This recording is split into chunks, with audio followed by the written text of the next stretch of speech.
Yo, what's going on, guys? It's Houston Sports Talk back into the video today. It is official. The Houston Texans are signing four-time Pro Bowler Nick Chubb, who was one of the best running backs in the NFL a couple years back.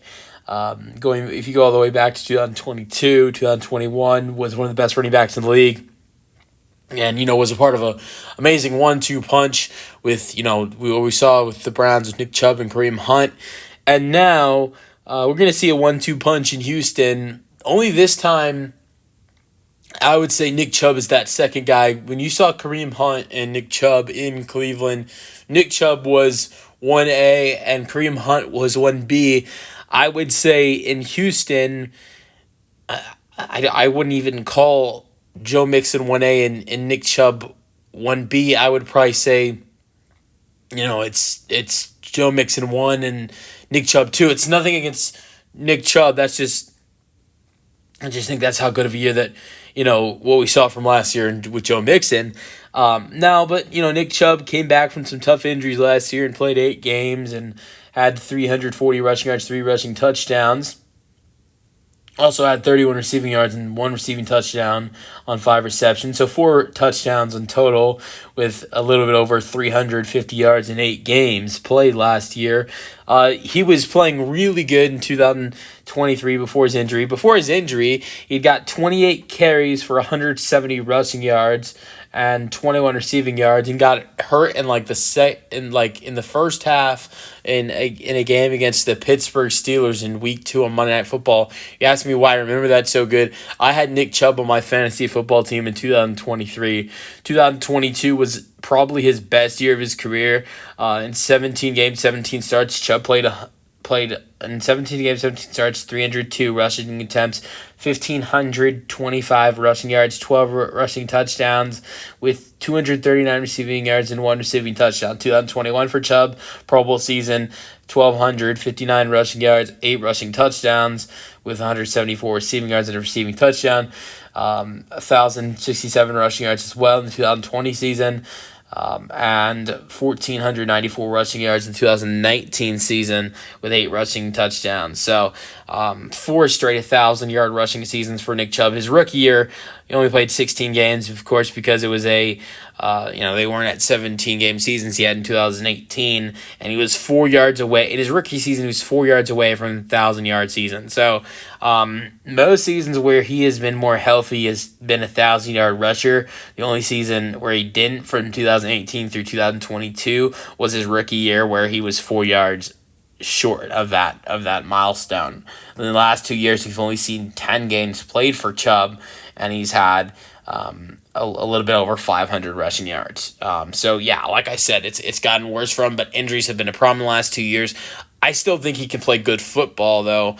Are you going to see that level that he was in 2022 or 2021? Probably not. But for a backup guy, I think this is a really good addition for this Houston Texans team, as it's been reported by Ian Rappaport that the Texans are expected to sign the 4-time Pro Bowler.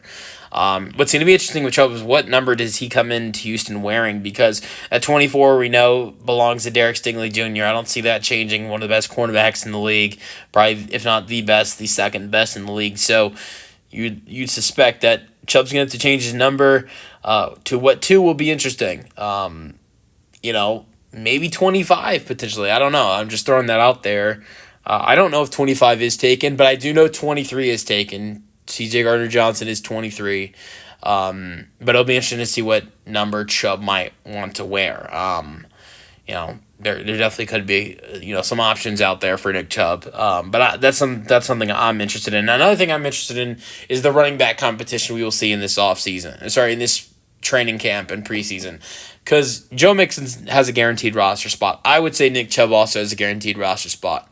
The Texans just drafted Woody Marks, in the 4th round. You would think he's locked to make the roster.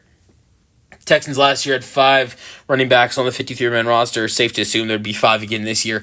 2 spots left after Chubb, Mixon, and Marks. Who do those last 2 spots go to? You would think Dameon Pierce gets a spot, but maybe is he in more trouble now that you've got Chubb, Mixon, and Marks, drafting Marks and signing Chubb? But you would think he's a lock. Dre Ngabalawe is a guy that I would say definitely should be a lock. I mean, because he is not only a solid running back in the run game, but he's probably one of the best pass backs out of all the running backs. He's probably the guy that can help the most in the pass game when it comes to the running backs. He made some great plays helping out in the past last year. He's also the emergency kicker if anything goes wrong with Farron Barron. So that's another thing to think about. And then, but you look at all the other guys that are after Marks, Chubb, and Mixon, Pierce, and Ngbalue. You've got British Brooks, who was a big surprise last year and made the 53-man roster. J.J. Taylor, Jawar Jordan, who all played really well in the preseason last year. So, look, those three guys that I just mentioned, and Taylor, Jordan, and Brooks, definitely can try to make a competition with two guys that I think would be the favorites for that last two spots in the running back room, and Pearson and DeRay, to potentially make the 53-man roster. So I think there's going to be a 5-man competition for two spots, and that's what I'm going to be interested in the running back room. Not Chubb, Mixon, or Marks. I'm not like in the regular season. Those are the guys that you want to pay attention to. But in the preseason training camp, I think there's going to be a 5-man competition for two spots between Dameon Pierce, Ngbalue, J.J. Taylor, British Brooks, and Jawar Jordan. So, but let me know your thoughts in the comment section. How do you guys feel about the signing? And peace out. Go Texans.